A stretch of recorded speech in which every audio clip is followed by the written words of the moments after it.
Ayun, bumili ako ng ano. Bumili ako ng durian. Umuulan.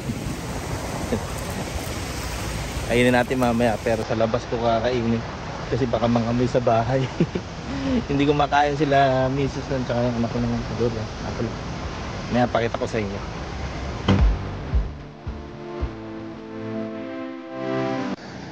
Yun, dito na ako sa Skytech. Kainin ko yung durian. Ito yung durian, no? Malakas yung amoy niya. So, hindi pwede sa bahay. Mga amoy. Tignan natin kung ano yung tsura. Ano to eh? Red prawn. Pangalan niya red prawn. Ayan. So, hindi ko pa alam kung ano yung lasa. Hindi ko pa kapisado eh. Pero masarap sana yung bittersweet lasa. Tikman natin mamaya. Ready naman ako. May tubig ako tapos may tissue. Tapos diretso tapon sa basurahan na. Tirahin na natin to. Kumakain ba kayo nito, durian? King of fruits to. King of fruits. Dati hindi ako kumakain nito eh. Durian. Parang tumikim ako dati isang beses. Nalas mo suka-suka. Pero isang beses lang yun. Pero nung nagpunta kami ng Malaysia, sinama kami nung kasama ko sa Malaysia. Pumunta kami sa lapit lang, border lang ng Singapore. Tinry namin kumain. Umorder siya ng 5 varieties of durian. Tapos iba't ibang ano yan, iba't ibang variety. Tapos may sequence ng pagkain. It means hindi pwedeng kainin ng hindi in order. Meron siyang sequence. Depende sa lasa. Kasi yung iba, pag kinain mo yung isa, hindi ka sumunod sa pagkakasunod-sunod. Hindi na masarap pag tinikman mo yung isang variety. So, kailangan in sequence. So, at that time, doon ko na-appreciate yung lasa ng durian. Napakasarap.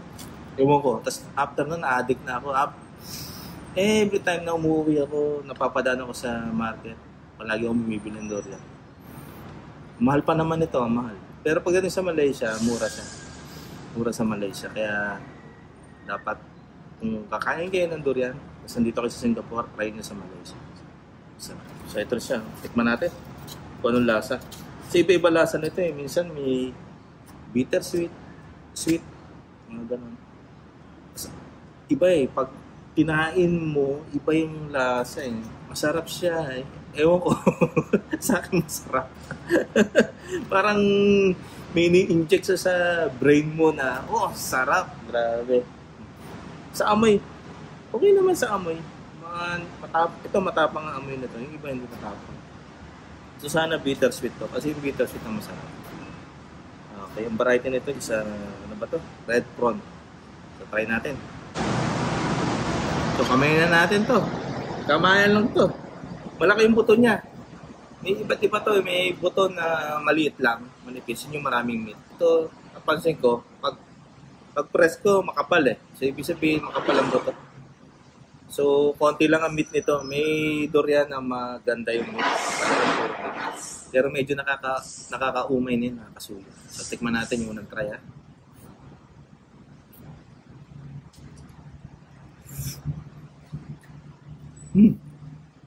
Sarap, grabe. Iba yung lasa niya. Parang may ni-inject sa utak na, sarap.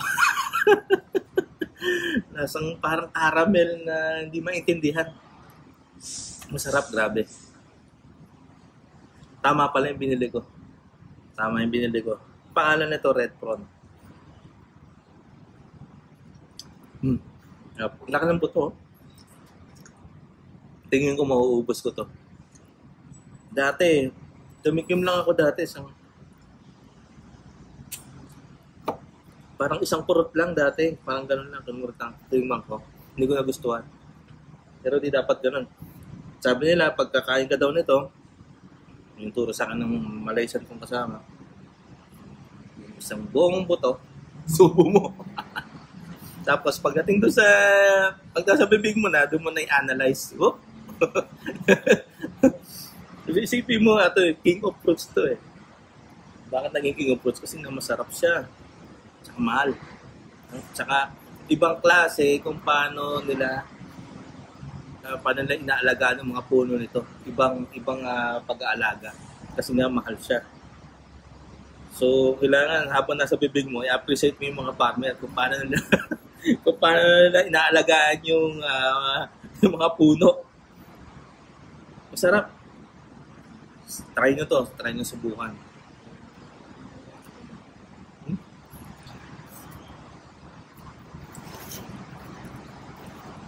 Ibang klase ang sarap nito. Red prawn. Meron pang isang masarap, yung Musang King. Yan, tawag nila Musang King. Hindi ko rin matanda kung anong lasa na, kung bittersweet o ano. Pero ito, ang tikim ko dito, parang sweet siya. Sweet. Pero mas masarap yung bittersweet.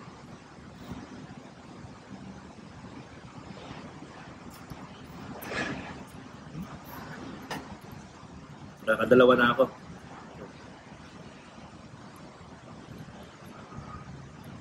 Ngayon kasi season ngayon ng durian. Yung medyo mura. Parang offer nito sa grocery dito, parang nasa $45 ngayon. $40 tatlo. Malalaki siya. Yung since ako lang naman ang kakain, so isa lang yung binili ko. Kasi sila misis, hindi kumakain ito eh. Ayaw nila eh. Ewan kung bakit ayaw nila. Masarap naman.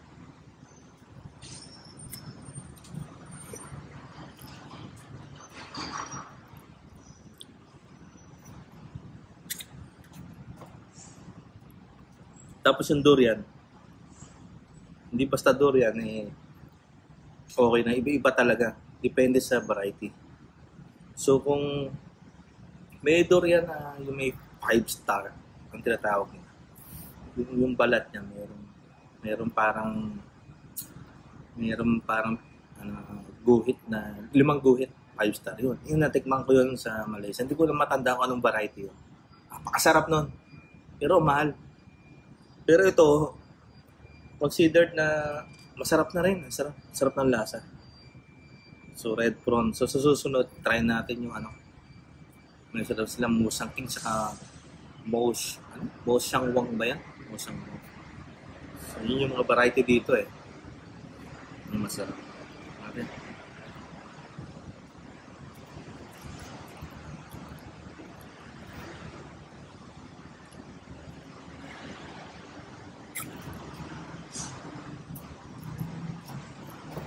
Ang lasa niya caramel eh. Sarap. Pang-5 buto ko na to. Pang-5.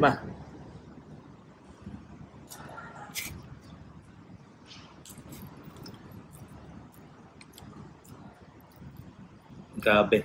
Grabe talaga ang sarap.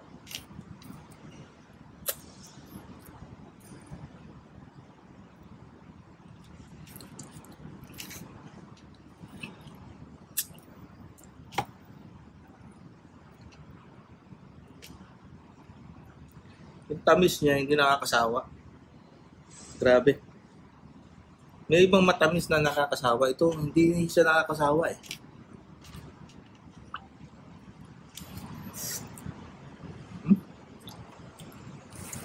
Buti may dala akong tissue.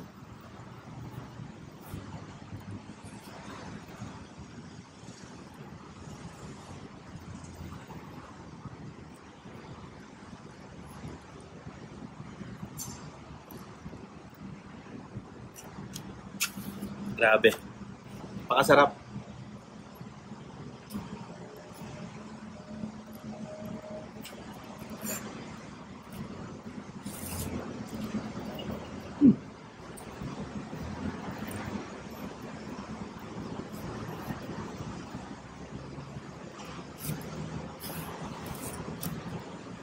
Ilang taon na ako. Ilang taon lang ako sa Singapore. Pero parang anong year ko ba ito natikman?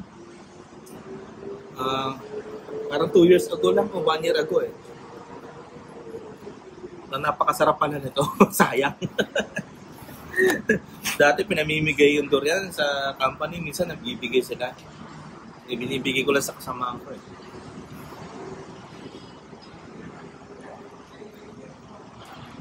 Kasi hindi ako kumakain. Ngayon, gusto ko na. Sarap.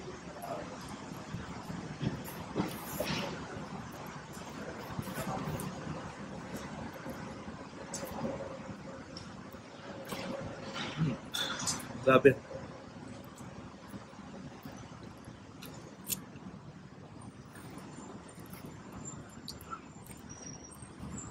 Sabi nila, mainit to sa katawan. Masama rin daw yung medyo marami kang makakain. Kaya yung iba, pagkatapos nilang kumain ito, umiinom sila ng cooling water. Pero ako, hindi ko naman parang hindi ko ramdam.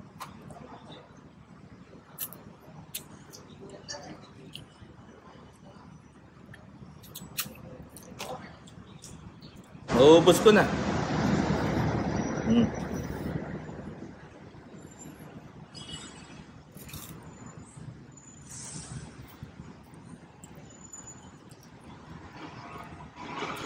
Sabi ng mga talagang kumakain nito, mahilig yung esperto. Napakasarap daw nito kapag bagong laglag sa po. Yun hindi ko pa natatry. Gusto ko matry yun. Sa Malaysia, parang lalagyan nila yung net yung ilalim ng puno. Kasi ang parang, ewan ko totoo hindi ko alam. Ano daw ito, ilaglag dapat. Ewan ko kung pinipitas. Masarap daw yung kung saan nalaglag. Nilalagyan din ng net. Ito yung hinog na.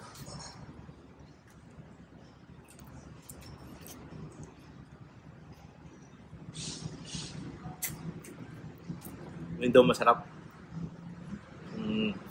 Press na press na galing ng puno. Ito, biniyak na lang to. Nung bumili ako, doon yan natin.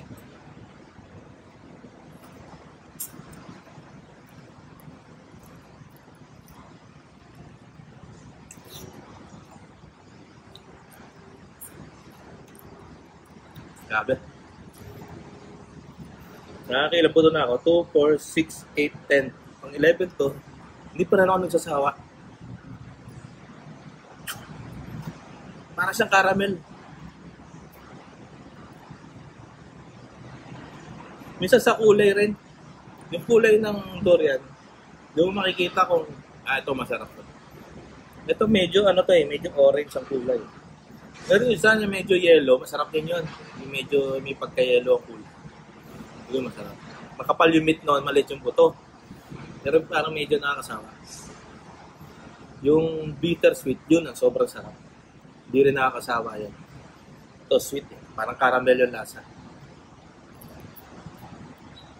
Yung amoy, parang sa una lang yan. Pero pag kinakain mo na, na-immune ka na. Wala. Parang wala nang amoy. Baga, ano na yung katawan mo. Yung sense of smell mo, nasanay na.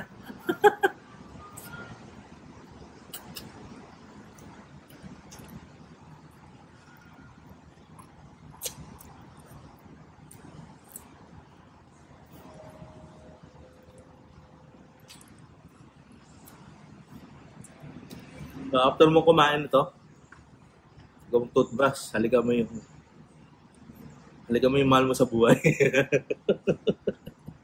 Tingnan mo ano yung sabihin nila sa'yo. Kung magagalit pa sila o ano. Sigurado iiwas yung mga kasi malayo pa lang maamoy ka nila. Ngayon walang amoy pero pag yung sa katawan, parang kumahapit na yata sa katawan, naaamoy nila. Kasi sa damit. Grabe, no? Dalawa na lang.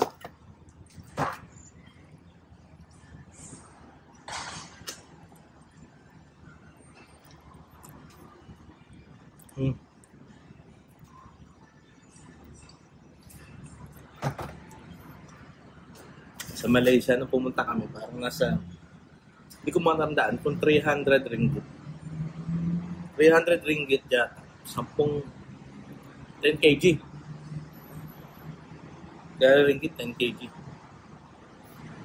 Dito medyo mahal. Ito parang, ano bibili ko dito? $15, isang piraso. Alam mo na lang.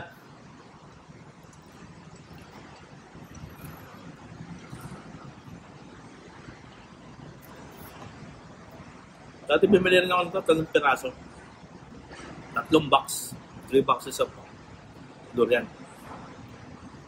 Tapos, hindi ko siya naubos. And the next day, pupunta kami ng travel kami. So, hindi ko ubusin. Sayang kasi nilagay ko sa rep. Parang hindi masarap pag nilagay mo na sa rep. Inubos ko yun. Inubos ko. Pinilit ko ubusin kasi nga alis kami. Wala kami ng matagal. Makitsang ko. Hindi ko na-enjoy yung travel namin.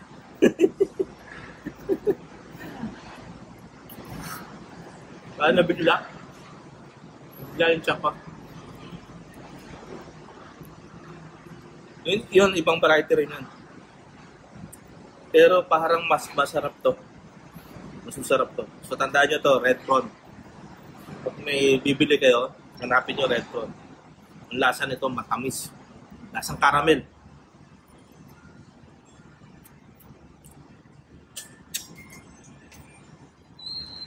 Kapag kinain nyo, subo nyo agad. Para hindi kayo mandiri. Tapos pag nalasahan nyo na, dun nyo na ma-appreciate. Oh, sarap pala nito. Last. Yan, last.